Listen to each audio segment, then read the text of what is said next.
Taking Apple's new 2022 iPad Air into consideration, which one should you buy in 2022?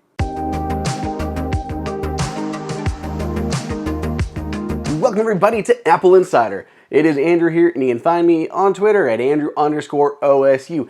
If you haven't done so already, please subscribe and enable those notifications so you don't miss any of my videos.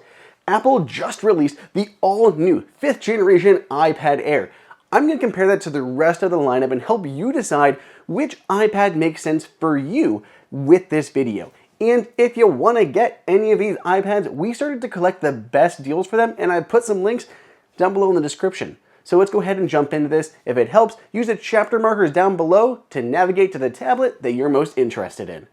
Starting off with one of my favorites, the iPad mini. The iPad mini is a super great iPad. It's exceptionally powerful with an A15 Bionic processor. Plus, it just got a whole redesign with USB-C and edge-to-edge rounded display. It's just overall a great tablet. But just because it's small, don't think that it's cheap. With a price point of $499 starting out, you should really only consider the iPad mini if you want power in a tiny body. If the size is important to you, consider the iPad mini. But if you're just looking for a cheap iPad, this is not necessarily the one you want to go for. If you're looking for an affordable tablet, consider just the basic iPad. This well-rounded tablet is great for a lot of people out there. If you're looking to consume content, looking for something for a kid, looking for something for someone who's older, or just want a basic tablet for media consumption, the iPad is the one you want to consider. It's still powerful, but it lacks other bells and whistles that the other tablets have. It doesn't have a fancy redesign in the past few years. It doesn't have Face ID nor Touch ID on the power button. But it's still an iPad, still runs the latest versions of iPad OS, and is a great tablet. And with a $329 starting point, it is not badly priced either. For most people out there, the tablet that I would recommend, if you're looking for something that compromises between price, something that's been recently redesigned, and enough power to last a long time, would be the new 2022 iPad Air 5. The new iPad Air 5 is amazing. It has Apple's M1 processor on the inside, which is the same one that's found in the high-end iPad Pros, but at a lower price point. Additionally, it was just updated. This is still the last generation iPad Air 4. The new iPad Air 5s are just beginning to go on sale and start shipping, which is why we don't have it here in the studio yet. But we have an idea on performance since, again, the iPad Pros do have that same M1 processor on the inside. For pretty much everyone out there, the only reason I would say to go with the 11-inch iPad Pro is if you need more storage. Between the 10.9-inch 2022 iPad Air 5 and the 11-inch 2021 iPad Pro, the biggest difference is going to be that it has up to 2 terabytes of storage on the inside, where the iPad Air is still capped at 256.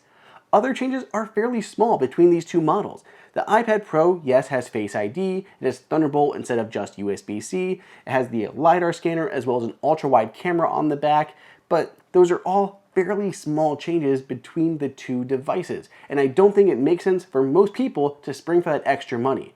If you are looking for more power, you'll have to wait for the next generation iPad Pros, but for, again, a lot of people out there, these things look great, have a bunch of fun new colors with the 2022 versions. These are the tablets that I would recommend for a lot of people out there, including high school and college students who want to use a tablet for schoolwork, a lot of professionals. This is just an amazing buy. Go get the iPad Air 5, the 2022 model. That all brings us to the iPad Pro.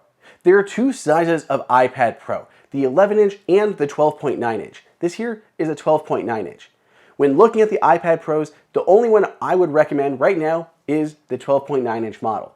There's just not a big differentiation on the 11-inch versus the new 2022 iPad Air. I would lean towards this one because it has the best display ever on an iPad. This Liquid Retina XDR display is brighter and more powerful than the 11-inch version, plus it has a lot more screen real estate. They do have Wi-Fi and 5G options on all of these models, but the Pros do have millimeter wave support, which is faster, though limited in where it's available. So again, for those who want to be the most productive and want the best iPad they can, go for the 12.9-inch iPad Pro. So that's how it all shakes out. Just to reiterate one more time, The iPad mini is a fantastically powerful tablet in a small form factor, but with a $500 starting price point, it is not that cheap. For the most affordable iPad for kids, media consumption, go for the regular iPad. With a price point of $329, it's incredibly well valued.